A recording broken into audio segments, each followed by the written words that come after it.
उन्होंने तो बहुत अच्छा काम किया। एक हमारे गुजरात में राजकोट का जो सद्भावना ट्रस्ट है एने पण આપણે એકવાર તાળીઓથી વધાવી લાય।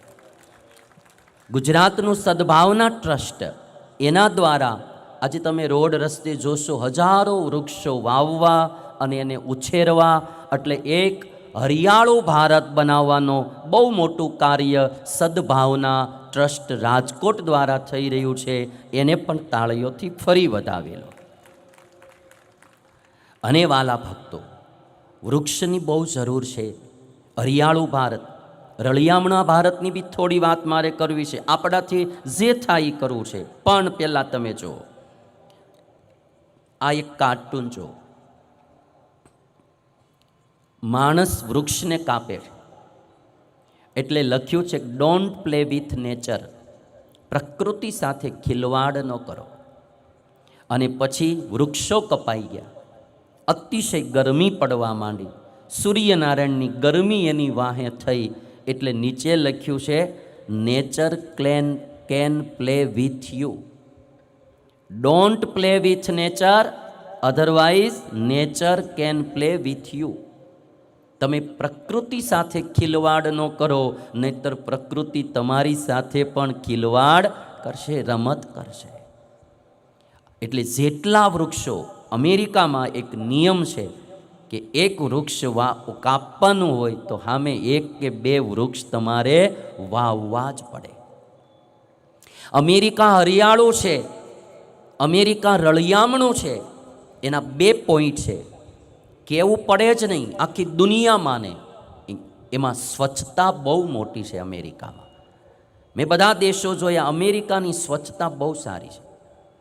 એમાં રળિયામણું પણ એટલું છે, વૃક્ષો એટલા વવાણા છે। કોઈ પણ મોટી લેન્ડ હોય, ડેવલપ કરવાની હોય, એટલે એમાં તળાવ પણ રાખવું જ પડે। તળાવોની વ્યવસ્થા છે, પાણી જમીનમાં જવું જોઈએ, તળાવ બનાવવું જ પડે।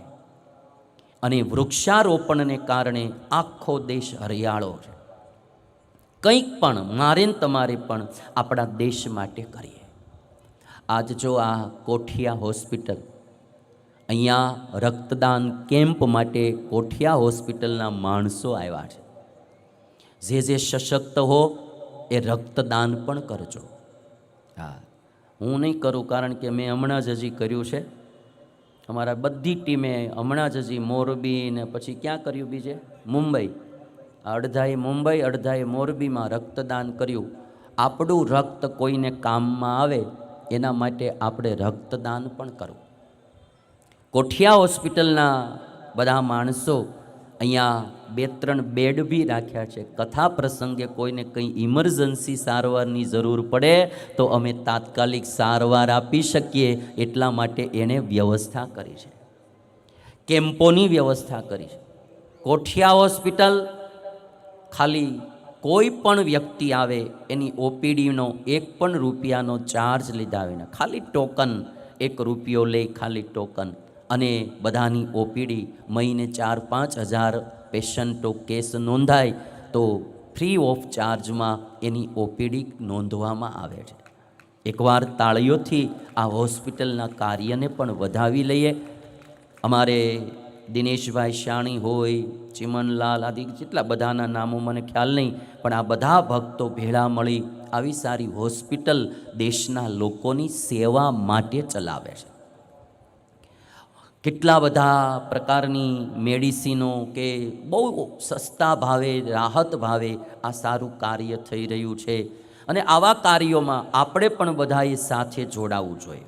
વૃક્ષારોપણની વાત તો તમે જો, બીજો એક તમને કાર્ટૂન બતાવું। વૃક્ષો છે ને, વોટ એ બ્યુટીફુલ મેસેજ આમાં લખ્યું છે। નાનો છોડવો છે એ મોટો થવાનો હોય તો મનુષ્ય છે ને એને લાકડીનો ટેકો આપે છે। તમે અહીંયા જુઓ, બરાબર, લાકડીનો ટેકો આપે છે કે તું મોટું થા વૃક્ષ।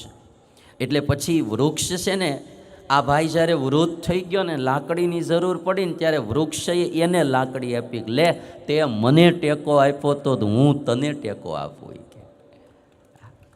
નાનું એવું કાર્ટૂન પણ તમે આમ જો ને, ટેક સપોર્ટ બે બાજુ લખાણું છે। આપણે વૃક્ષો રાખીશું તો આપણે પણ જીવતા રહેશું. અને એટલા માટે આ ચીજ મારે ને તમારે બધાએ નોંધમાં લેવી જોઈએ. લાકડીનું વૃક્ષનું કેવું મહત્ત્વ છે તમને કહું પછી, પણ એક ચીજ આ તમે જુઓ, એક નાનું એવું વૃક્ષ, એની નીચે કેટલા બધા હરણો શાંતિનો અનુભવ કરી રહ્યા છે. એક નાનું વૃક્ષ કેટલું મહત્ત્વનું છે એ તમે જુઓ. અને આ ક્લિપ મારે તમારે બધાએ ખાસ જોવાની છે. વૃક્ષ છે ને એ કાર્બન ડાયોક્સાઇડ ગ્રહણ કરે.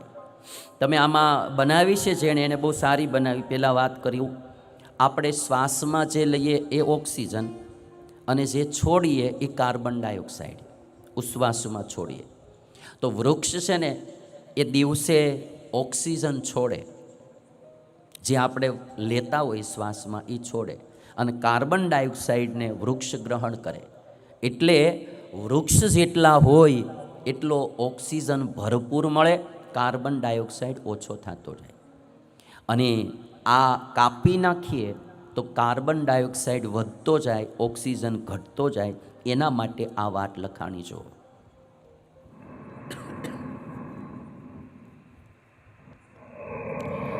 કાર્બન ડાયોક્સાઇડ ખેંચે, ઓક્સિજન O2 બહાર ફેંકે છે.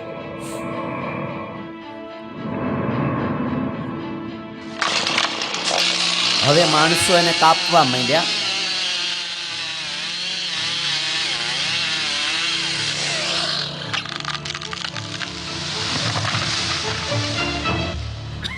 વૃક્ષો કપાઈ ગયા. હવે શુદ્ધ ઓક્સિજન મળતો નથી, એટલે માણસ ઉધર ખાય છે.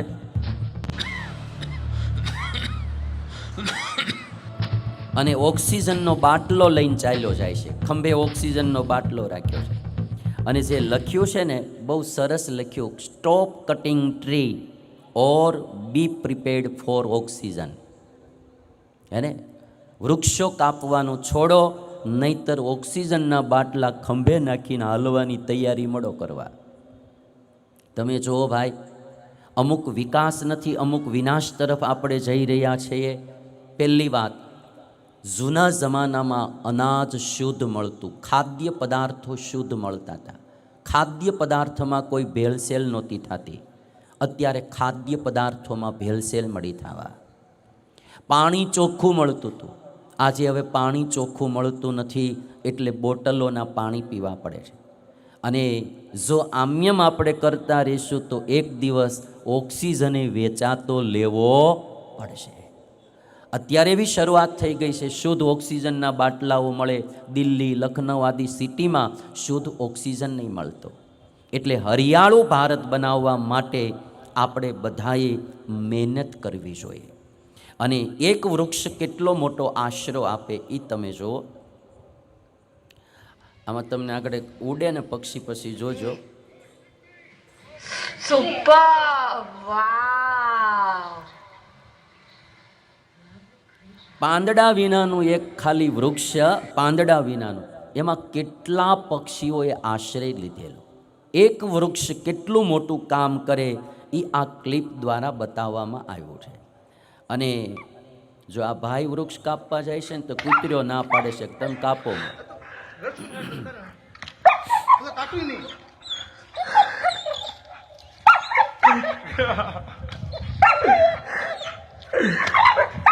જો ના પાડે કે તમે કાપો.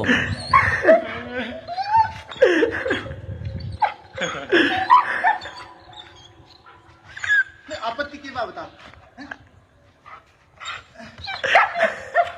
જોયું, મારું ન માનો તો કાંઈ નહીં, આ કૂતરાનું માનજો. પણ વૃક્ષો ન કાપવા, બને એટલા વૃક્ષોને વાવવા જોઈએ. તો વાલા ભક્તો, હરિયાળું ભારત બનાવવા મહેનત કરીએ. રળિયામણું ભારત. બે ત્રણ ચીજો મારે કહેવી છે કે જે બિલ્ડરો હોય એ એવા બિલ્ડિંગો બનાવો કે આ કપડાં સૂકવવાનું હાવ જે બારોબાર રાખવામાં આવે છે ને, રોડ કાંઠાનું બિલ્ડિંગ હોય, બને તો, હું મારો આમાં કંઈ ફોર્સ નથી, પણ અમુક જગ્યાએ હું જોઉં પછી બિલ્ડિંગની બારોબાર કપડાં સૂકવવાનું રાખેલું હોય. અને બધું મારે વર્ણન ન કરે કેવા કેવા ટીંગાતા હોય. આખો બિલ્ડિંગનો શો મરી જાય આખો, આમ તમે જોવો ને તો જો કંઈ એવી સારું પ્લાનિંગ થઈ શકતું હોય કે બહારથી કોઈ નીકળે તો એને બિલ્ડિંગ સારું લાગે અને કપડાં સૂકવવાની વ્યવસ્થા કંઈક ને કંઈક અંદર સારી રીતે થઈ જાય, એવું જો બને તો ભારત રળિયામણું લાગે, એક રળિયામણું લાગે ભારત. જો બને તો આવી વ્યવસ્થા બિલ્ડરોએ વિચારવી જોઈએ. અને બને ત્યાં સુધી, અને કદાચ એનાથી ન વિચારી શકાય કે ન થઈ શકે એમ હોય તો આપણો કોઈ આગ્રહ નથી, ખાલી વિચાર વ્યક્ત કરું છું, તો બહેનોએ પણ કપડાં બહાર સૂકવવા પછી એમ લાગે કે હુકાઈ ગયા છે તો તરત હંકેલી લેવા, હાં સુધી ગાભા બારા ને બારા ન રાખવા. ભાત ભાતના પચરંગી કપડાઓ બધા જે હુકાતા હોય, બિલ્ડિંગનો કોઈ રસ્તે નીકળ્યો હોય તો શો બગડે આખો. એટલે રળિયામણું ભારત લાગે એના માટેની મેં આ વાત કીધી. એક વાત કે કમર્શિયલ બિલ્ડિંગ બનાવે કોઈ પણ, તો જે બોર્ડ સાઇન બોર્ડ લગાડવાનું હોય દુકાનોના કે કોઈ પણ, એની સાઇઝ એક સરખી રાખે બધાની. તમે જયપુર કેટલા ગયેલા છે? જયપુર ઊંચી આંગળી કરો છો, જયપુર ગયા હોય, પિંક સિટી જેને કહેવાય. એમાં એક બજાર છે વર્ષો પહેલાંની, આખી પિંક પથ્થરમાંથી બનાવવામાં આવેલું છે જયપુર. બધી જ દુકાનો રોડ કાંઠાની એની સાઇઝ એક સરખી, બધાના બોર્ડ એક સરખા, એક જ કલરમાં બોર્ડ લખાય, એક જ સાઇઝના બોર્ડ લાગે. એટલે રોડે નીકળો રસ્તે તો તમને એકદમ સારું લુકેબલ લાગે. એટલે આ એક વિચાર છે મારો, રળિયામણું ભારત બનાવવું હોય, કમર્શિયલ બિલ્ડિંગો એની જે કોઈ સાઇઝ હોય ફિક્સ કરી દેવી કે આ સાઇઝનું બોર્ડ કલરમાં બધા લાગાડે તો કમર્શિયલ બિલ્ડિંગથી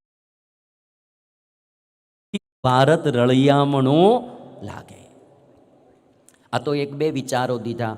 આવા નાના નાના પોઈન્ટો ઘણા બધા હોય જેનાથી આપણે આપણા દેશને સારો શોભાડીએ. કોઈ બિલ્ડિંગ હોય બહારથી પછી એના કલરો વયા ગયા હોય તો બધાએ થોડી મહેનત કરી અને સારો કલર કરી દઈએ તો બિલ્ડિંગ આપણું શોભે. એક વરસ માવા ઓછા ખાવા, બહેનોએ ફેશન ઓછી કરવી, ખોટી બહુ લિપસ્ટિકો ન લગાડવી, તો બિલ્ડિંગને કલર સારામાં સારો થઈ જાય. અમુક દેશોમાં તમે બિલ્ડિંગો જો કેટલા સ્વચ્છ હોય, એની શોભા જો દેશ રળિયામણો લાગે. વૃક્ષોથી રળિયામણો બનાવીએ અને આવા ચોખ્ખાઈથી આપણા દેશને રળિયામણો. જો આ લોકો છે ને, આ વિદેશના અમેરિકાના બિલ્ડિંગ છે બધા, તમે જો આ તો આમ ત્રાસો લીધેલો વિડીયો છે, સીધો જોવો ને તો તમને એકદમ લુકેબલ લાગે. હે દુબઈનો છે, દુબઈનો રાખો લ્યો હાલો. હા, દુબઈવાળાએ રણમાં કેવું રળિયામણું બનાવ્યું એ તો તમે જોવો ભાઈ. એક દિવસ અંગ્રેજો આપણને દેતા હતા કે તમે દુબઈ લઈ લો, તો આપણે એમ કીધું રણને લઈને શું કરવું, ને માળું કેવું નીકળ્યું. હવે તો એમ થાય કે લઈ લીધું હોત તો સારું હતું. હવે મોડું થઈ ગયું. એક દિવસ જ્યાં ખજૂર સિવાય કાંઈ ખાવા મળતું નહોતું, એ રણમાં એણે કેવું ડેવલપિંગ કર્યું. એના રોડ રસ્તા જુઓ તમે, કેટલી ગ્રીનરી, ફૂલ ઉગાડે. પાણી તો છે જ નહીં, આખા વર્ષમાં વરસાદ તો પડે જ નહીં, એવા દુબઈમાં એમણે કેવું સારું ડેવલપિંગ કર્યું. અને એક ઓલું બિલ્ડિંગ બનાવ્યું છે એણે, એમાં એમણે જ્યારે આ 7 યુએઈના દેશો ભેગા થયા ને, એનું યુનિયન થયું અને 100 વર્ષ પૂરા થશે ત્યારે ફ્યુચરનું દુબઈ કેવું હશે એની એણે ઝાંકી બતાવી છે. તો આપણે બધા હિન્દુસ્તાનીઓ ભેગા થઈ આપણા દેશને રળિયામણો, આપણા દેશને હરિયાળો બનાવવાની મહેનત કરીએ.